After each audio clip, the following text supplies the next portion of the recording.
যতই শরীর খারাপ থাক বা মন খারাপ থাক না কেন, এই একগাল হাসি দেখে বোঝার উপায় নেই যে আসলে মানুষটা ভেতরে ভেতরে কতটা দুর্বল।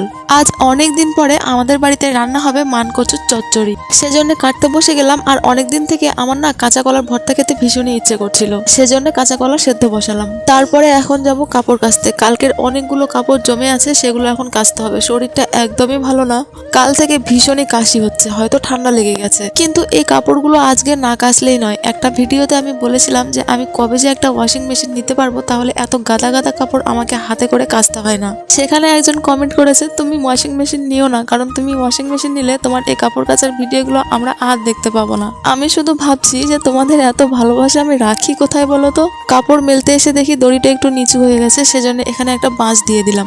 আজকে কিন্তু ওয়েদারটা একদম মেঘলা, কাপড়গুলো আজকে শুকোবে না হয়তো, আর যদি না শুকায় তাহলে কিন্তু একটু সমস্যাই হবে। বাড়িতে যে তারগুলো আছে কাপড় মেলার, সেগুলো অলরেডি ভর্তি, আর এতগুলো কাপড় যদি না শুকায় এই কাপড়গুলো আমি কোথায় শুকোতে দেবো সেটাই ভাবছি। সকাল থেকে আজকে কোনো কিছু খাবার একদমই ইচ্ছে করছিল না, সেজন্য এখনো পর্যন্ত আমি না খেয়ে আছি। এখন বাজে ওই বেলা 11টার মতো। এখন তাড়াতাড়ি করে ভর্তাটা বানিয়ে ভাত খেতে বসবো।